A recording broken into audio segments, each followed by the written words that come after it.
হয়নি অপারেশন সিঁদুর। শ্রাবণের শুভ দিনেই কাশ্মীরে চলল অপারেশন মহাদেব। মহাদেব যেন নিজেই সন্ত্রাসদের শেষ করতে নেমে এলেন। কোনো কথা না বলেই ভারতীয় সেনা সোজা করল এনকাউন্টার। কাশ্মীরে ভারতীয় সেনার অভিযানে চমকে গেল পাকিস্তান। এখন প্রশ্ন হলো, কবে বন্ধ হবে ভারতের অপারেশন সিঁদুর? অপারেশন মহাদেবের জেরে কি তবে আবারও মুখোমুখি হতে চলেছে ভারত পাকিস্তান? দেখুন, কাশ্মীরের দাচিগাম জঙ্গলে আবারও শুরু হয়েছে সন্ত্রাস বিরোধী অভিযান। নাম দেওয়া হয়েছে অপারেশন মহাদেব। এদিন সকাল থেকে এই অভিযান শুরু হয়েছে সেনাবাহিনী এবং জম্মু কাশ্মীর পুলিশের যৌথ উদ্যোগে। গোয়েন্দা তথ্যের ভিত্তিতে গোপনে চালানো এই অভিযানে এখনো পর্যন্ত 3 সন্ত্রাসী নিহত হয়েছেন বলে জানিয়েছেন নিরাপত্তা বাহিনী। সকাল প্রায় 11টা নাগাদ হঠাৎই সেনার অভিযানের শব্দে কেঁপে ওঠে শ্রীনগরের প্রান্তবর্তী দাচিগাম অঞ্চলের বনভূমি। স্থানীয় বাসিন্দারা কিছু বুঝে ওঠার আগেই সেনাবাহিনী এলাকাটি ঘিরে ফেলে এবং শুরু হয় তল্লাশি। এর কিছুক্ষণ পরেই সংঘর্ষ শুরু হয় সন্ত্রাসবাদের বিরুদ্ধে। তীব্র লড়াইয়ের শেষে 3 সন্ত্রাসীকে নিস্তেজ হয়ে পড়ে থাকতে দেখা যায়। শুরুতে সেনার পক্ষ থেকে কিছুই জানানো হয়নি, শুধু জানানো হয়েছিল অপারেশন মহাদেব নামে একটি অভিযান চলছে।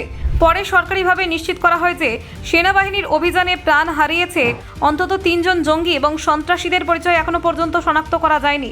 গোয়েন্দা সূত্রের দাবি, নিহত সন্ত্রাসবাদীরা পাকিস্তান ভিত্তিক লস্কর-ই-তৈবা জঙ্গি গোষ্ঠীর সদস্য হতে পারে। যদিও এই তথ্য এখনও সম্পূর্ণরূপে যাচাই করা হয়নি। তাদের সঙ্গে পেহেলগাঁও হামলাও জড়িত থাকার আশঙ্কা প্রকাশ করেছিল কিছু সংবাদ মাধ্যম। তবে সেনা সূত্র স্পষ্ট জানিয়েছে এই অভিযানের সঙ্গে সেই ঘটনার কোনো প্রত্যক্ষ সংযোগ নেই। এই অপারেশন শুরু হয় সীমান্তে অনুপ্রবেশ সংক্রান্ত নির্ভরযোগ্য তথ্যের ভিত্তিতে। সেনার গোপন রিপোর্টে জানা যায়, সাম্প্রতিক সময়ে প্রায় 150 জন সশস্ত্র জঙ্গি সীমান্ত পেরিয়ে ভারতে প্রবেশ করেছে এবং দাচিগাম অঞ্চলে ছদ্মবেশে আত্মগোপন করেছে। এই তথ্যই মূলত সেনা অভিযানের ভিত্তি তৈরি করে। অপারেশন মহাদেব একটি চলমান অভিযান। সেনা ও পুলিশ যৌথভাবে দাচিগামে প্রতিটি কোনায় তল্লাশি চালাচ্ছে। বিশেষ করে উগ্রপন্থীদের লুকিয়ে থাকার সম্ভাবনা গুহা, গাছের আড়াল কিংবা জঙ্গলের গভীর এলাকাগুলো খতিয়ে দেখা হচ্ছে। এই অভিযানকে আরও কার্যকর করতে ড্রোন প্রযুক্তি ব্যবহার করছে সেনাবাহিনী। সংঘর্ষস্থল থেকে উচ্চতর ছবি সংগ্রহ করা হচ্ছে যাতে উগ্রপন্থীদের সম্ভাব্য গতিবিধি ও অবস্থান চিহ্নিত করা যায়। ড্রোনের সাহায্যে নজরদারি চালিয়ে চলছে তল্লাশি অভিযান। সূত্রের খবর, ঘটনাস্থল থেকে প্রচুর অস্ত্রশস্ত্র, গোলাবারুদ উদ্ধার হতে পারে। সেনাবাহিনী এই মুহূর্তে এলাকায় তল্লাশি চালিয়ে সেই সব অস্ত্রের উৎস এবং পরিমাণ নির্ধারণ করার চেষ্টা করছে। পাশাপাশি চলছে নিহতদের পরিচয় নির্ধারণের কাজ। ভারতীয় সেনাবাহিনী এই অভিযান অত্যন্ত গোপনীয়তার সঙ্গে চালাচ্ছে যাতে কোনো রকম জঙ্গি দল পালিয়ে যেতে না পারে।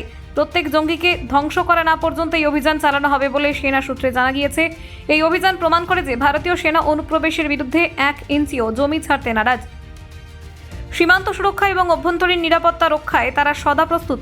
জম্মু কাশ্মীরে উগ্রপন্থী কার্যকলাপ দমন করতে সেনার এই ভূমিকা বিশেষভাবে প্রশংসনীয়।